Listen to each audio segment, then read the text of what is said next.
சேரும்போது தான் கடைசி காலத்தில் நல்லபடியாக சாகணும், இழுத்துக்கிட்டு சாகக்கூடாது, படுத்துக்கிட்டு சாப்பிடணும். 6ஆம் இடங்கிறது எதிரி, 7ஆம் இடங்கிறது மனைவி. இந்த கோயிலுக்கு போய் நமஸ்காரம் பண்ணிட்டு வாங்க, நிம்மதியாக வாழலாம். நிம்மதியான தகப்பன் வெறுத்தாலும், சகோதரன் வெறுத்தாலும், சகோதரி வெறுத்தாலும் குழந்தை கிரகம் கேது. ஏன்னா அவங்களுக்குலாம் வளர்த்துருக்கும். ஒருத்தவங்களுக்கு 5ல் கேது மாற்று தொழில் செய்யும். அவங்க மருத்துவத்துறை கேது யாருடைய சாச்சாரத்தில் இருந்தால் நல்லதும், கெட்ட சாரத்தில் இருந்தால் கெட்டதும் செய்யும். இந்த கேது பகவான் வேலை குரு வலையில் போய் நவகிரகத்தில் இருக்கிற கேது பகவானை போய் வழிபட்டீங்கன்னா நீங்கள் நினச்சது நடனால தயவு செய்து உங்கள் ஜாதகத்தில் கேது எப்படி இருக்குன்னு பாருங்கள். அதனுடைய தசாபுத்தி காலம்னு சொல்லக்கூடியது இருக்கும். 2வது சுக்கிர புத்தி, 3வது சூரிய புத்தி, 4வது சந்திர புத்தி, 5வது செவ்வாய் புத்தி, 6வது கேது பகவானுக்கு நட்பு கிரகமாகவும் நட்பு வீட்டிலே இருந்தாலும் அது உங்களுக்கு நல்லது பண்ணும். அதே மாதிரி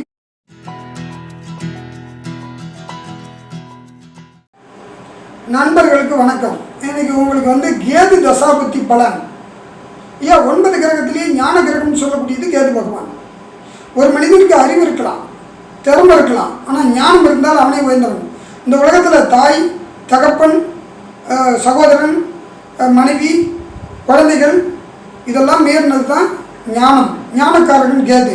சூரியன் சொல்லக்கூடிய தகப்பன் கெட்டாலும், சந்திரன் சொல்லக்கூடிய தாய் கெட்டாலும், செவ்வாயின் சொல்லக்கூடிய சகோதரன் கெட்டாலும், புதன் சொல்லக்கூடிய தாய்மாமன் கெட்டாலும், குருன்னு சொல்லக்கூடிய குழந்தைகள் கெட்டாலும், சுக்கிரன் சொல்லக்கூடிய மனைவி கெட்டாலும், சனின்னு சொல்லக்கூடிய ஆயுள் கெட்டாலும், ராகுன்னு சொல்லக்கூடிய நோய் பிடித்தாலும் கேதுங்கிற ஞானம் இருந்தால் இந்த உலகத்தை நீங்கள் வெல்லலாம். அதுவே ஞானக்காரகன் கேது. ஒரு மனிதனுக்கு மோட்சக்காரகன் கேது. ஒரு மனிதனுக்கு மோட்சத்தை கொடுக்கறது கேது பகவான், ஞானக்காரகன். ரைட்டா? அவனே மோட்சக்காரகன். கேது பகவானை சாதாரணமாக எடுத்துக்கூடாது. வாழ்க்கையில் துன்பத்துக்கும் இன்பத்துக்கும் ஒரே கிரகம்னு சொல்லக்கூடியது கேது பகவான். ஒருத்தவனுக்கு உலகத்தில் எல்லாத்தையும் வாங்கலாம், நோயால் வாழலாம், கஷ்டத்தில் வாழலாம், ஆனால் கவலையில் வாழக்கூடாது. ஒருத்தவன் கஷ்டத்தில் செத்தவனை விட கவலையில் செத்தவன் தான் அதிகம். அதுக்கு கிரகமே கேதுவே காரணம். இந்த கேது பகவான் நவகிரகத்தில் 9 கிரகத்தில் கடைசியில் கொடுத்தாலும் அது ஞானக்காரன். ஒரு மனிதனுக்கு எப்போ தெரியுமா ஞானம் வருது? கடைசி காலத்தில். அந்த கடைசி காலத்தில் வர ஞானம் தான் உறுதியானது, நிம்மதியானது, சத்தியமானது. ஏன் தெரியுமா? ஒரு ஜாதகத்தில் கேது மட்டும் கிடக்கூடாது, அவனுக்கு மோட்ச வாழ்க்கை கொடுக்கும். இப்போ வாழும்போது சொத்தை சேர்த்தணும், சொத்தை சேர்த்தணும், சந்தோஷத்தை சேர்த்தணும், பணத்தை சேர்த்தணும், சொத்தை சேர்த்தணும், எல்லாமே அலைவான். கடைசி காலத்தில் சேரும்போது தான் கடைசி காலத்தில் நல்லபடியாக சாகணும், இழுத்துக்கிட்டு சாகக்கூடாது, படுத்துக்கிட்டு சாகக்கூடாதுமா. அதுக்கு ஒரே கிரகம்னு சொல்லக்கூடியது கேது பகவான். கடைசி காலம் உங்களுக்கு இழுத்துக்கிட்டு சாகாமையும் நிம்மதியாக சாகிறதுக்கு ஒரே கிரகம் கேது பகவான். அதுக்கு நட்பு கிரகம்னு சொல்லக்கூடியது முதல்ல சுக்கராச்சாரியார், 2வது சனி பகவான், 3வதுன்னு சொல்லக்கூடியது பார்த்தா ராகு பகவான். இவங்கெல்லாம் நட்பு. பகை கிரகம்னு சொல்லக்கூடியது சூரியன், செவ்வாய், சனி.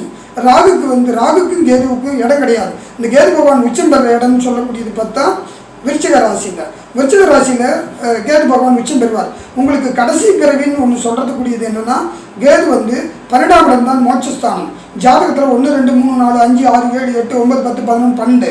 1 உயிர், 2ஆம் இடம்னு சொல்லக்கூடியது குடும்பம், 3ஆம் இடங்கிறது சகோதரன், 4ஆம் இடங்கிறது தாய், 5ஆம் இடங்கிறது குழந்தைகள், 6ஆம் இடங்கிறது எதிரி, 7ஆம் இடங்கிறது மனைவி, 8ஆம் இடங்கிறது ஆயுள், 9ஆம் இடங்கிறது தகப்பன், 10ஆம் இடங்கிறது தொழில், 11ஆம் இடங்கிறது லாபம், 12ஆம் இடங்கிறது விரயம் பிளஸ் மோட்சம். மோட்சத்துக்கு அதிபதினு சொல்லக்கூடிய கிரகம் கேது பகவான். அந்த மோட்சத்துக்கு அதிபதி கிரகம்னு சொல்லக்கூடிய கேது பகவான் உங்கள் ஜாதகம் கெடாமல் இருந்தால் கடைசி காலத்தில் இழுத்துக்கிட்டு சாகாமல் நிம்மதியாக சாகிறதுக்கு ஒரே கிரகம் கேது பகவான். ஒருத்தனை லூஸ் மாதிரி தெரியுவான், கடைசியில் பார்த்தா அவன் கோடீஸ்வரன் ஆகிடுவான். அதுக்கு என்ன காரணம்னா அதுக்கு கேது பகவான். அதிர்ஷ்டத்தை கொடுக்குற கிரகம்னு சொல்லக்கூடியது கேது பகவான். எப்படின்னு கேட்குறீங்களா? கேதுவை யாரும் புரிஞ்சிக்க மாட்டாங்க. புதனை போலவே கேது. எல்லா கோயிலுக்கும் கூட்டம் போகுது, எனக்கு தெரிஞ்சு கூட்டம் போகாத ஒரே கோயில் கேது பகவான். கீழ்பெரும் பள்ளம், சீர்காழிக்கு அண்ணாண்ட பூம்புகாருக்கு பக்கத்தால் கீழ்பெரும் பள்ளம். ஒருத்தவங்க நிம்மதியாக வாழணும்னு ஆசைப்பட்டா நீங்கள் ஒரு தடவை சீர்காழிக்கு பக்கத்தால் இருக்கிற கேது ஸ்தலம், கேது பகவானுடைய கோயில் இருக்குது, அந்த கோயிலுக்கு போய் நமஸ்காரம் பண்ணிட்டு வாங்க. நிம்மதியாக வாழலாம். நிம்மதியான வாழ்வுக்கு ஒரே கோயில். நோயற்ற வாழ்வே குறைவற்ற செல்வம்னு சொல்லுவாங்க. இங்கே அப்படி கிடையாது. நீ நோயாளியாக இருந்தாலும், உன்னை தாய் வெறுத்தாலும், தகப்பன் வெறுத்தாலும், சகோதரன் வெறுத்தாலும், சகோதரி வெறுத்தாலும், குழந்தைங்க வெறுத்தாலும், மனைவி வெறுத்தாலும், யார் வெறுத்தாலும் இந்த கீழ்பெரும் பள்ளம்ங்கிற கோயிலுக்கு போய் அங்கே இருக்கிற கேது பகவானை நமஸ்காரம் பண்ணிட்டு வந்தீங்கன்னா அது பேரும் நாகநாத சுவாமி தான். ஆனால் ராகுஸ்தலத்தில் இருக்கிறது நாகநாத சுவாமி தான். ஆனால் அது ராகு பகவான் சொல்லக்கூடியது செந்நாகம், இது கருநாகம்.